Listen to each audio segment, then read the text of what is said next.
असलामुअलैकुम सारिਆਂ ਨੂੰ ਨਵੀਂ ਵੀਡੀਓ ਦੇ ਵਿੱਚ। ਤੇ ਯਾਰ ਅੱਜ ਆਪਾਂ ਨਾ ਲੈ ਕੇ ਆਏ ਹੋਏ ਹਾਂ, ਜਿੱਦਾਂ ਤੁਹਾਨੂੰ ਪਤਾ ਲੱਗ ਰਿਹਾ 385 ਟਰੈਕਟਰ ਨੂੰ ਰੈਪਰ ਫਿਰਨ ਦੇ ਆਪਣਾ ਨਾਲ ਹੀ ਨਾ ਉਹ ਸਾਹਮਣੇ ਥ੍ਰੈਸ਼ਰ ਲੱਗੀ ਹੋਈ। ਮੇਰੀ ਆਈ ਤਬੀਅਤ ਖਰਾਬ ਸੀ ਤੇ ਡੇਰੇ ਦਾ ਕੰਮ ਕੁਮ ਕਰਕੇ ਨਾ ਮਤਲਬ ਹੱਤੇ ਦਾ ਕੰਮ ਖਤਮ ਕਰਕੇ ਤੇ ਮੈਂ ਆ ਗਿਆ ਇੱਧਰ ਨੂੰ।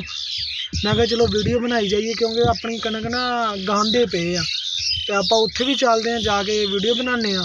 ਨਾਲੇ ਇੱਥੇ ਰੈਪਰ ਭਾਈ ਉਹਨਾਂ ਨੇ ਫਿਰਨਾ, ਪਹਿਲੇ ਇਹਦੀ ਵੀਡੀਓ ਬਣਾਉਂਦੇ ਹਾਂ। ਰੈਪਰ ਆਪਾਂ ਲੈ ਕੇ ਆਏ ਮਗਰ ਪਾ ਕੇ ਚੈੱਕ ਕਰਵਾਉਣਾ 385 ਟਰੈਕਟਰ। ਠੀਕ ਹੈ, ਤੁਹਾਡੇ ਸਾਹਮਣੇ ਬੈਕ ਰੈਪਰ ਆਪਣਾ ਹੈਗਾ।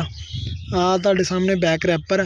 ਇੱਥੋਂ ਆਪਾਂ ਬਣਾਉਣੀ ਆ ਜਗ੍ਹਾ ਵੱਢ ਕੇ ਨਾ ਲੰਘਣ ਵਾਸਤੇ। ਠੀਕ ਆ, ਇਹ ਸਾਹਮਣੇ ਆ ਜਿਹੜੀ ਜਗ੍ਹਾ ਨਾ ਇਹਦੇ ਤੋਂ ਲੰਘਣ ਵਾਸਤੇ ਆਪਾਂ ਜਗ੍ਹਾ ਬਣਾਉਣੀ, ਕਿਉਂਕਿ ਪੱਠਿਆਂ ਜਿੰਨੀ ਵਾਰੀ ਲੰਘਾਂਗੇ ਨਾ ਪੱਠੇ ਸਾਰੇ ਬਰਬਾਦ ਹੋ ਜਾਣੇ। ਨਾਲੇ ਇਹਨੂੰ ਪਾਣੀ ਲੱਗਾ ਤੇ ਉੱਥੋਂ ਫਿਰ ਟਰਾਲਾ ਫਸ ਜਾਣਾ, ਜਿਹੜਾ ਉਹ ਸਾਹਮਣੇ ਟਰਾਲਾ ਖੜਾ ਤੇ ਆ ਇਹਦਾ PTO ਗੇਅਰ ਲਾ ਰੈਪਰ ਬੈਕ ਰੈਪਰ ਨਾਲ ਵੱਜਣੀ ਸ਼ੁਰੂ ਕਰ ਦਿੱਤੀ।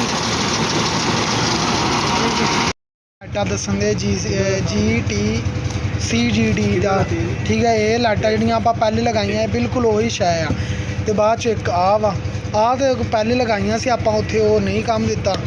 ਤੇ ਆਹ ਲਾਈਟਾਂ ਲੱਗੀਆਂ ਤੇ ਹੈਗੀਆਂ ਇਹਦੀਆਂ ਅੰਦਰਲੀਆਂ ਲਿਆਉਣੀਆਂ ਕਿ ਪੂਰਾ ਸੈੱਟ ਲਿਆਉਣਾ। ਤੇ ਨਟ ਲੈ ਲਏ ਦੋ, ਇਹ ਪਹਿਲੇ ਵਾਲੇ, ਇੱਕ ਪੁਰਾਣਾ ਨਟ ਆ ਤੇ ਇੱਕ ਨਵਾਂ ਲਿਆ।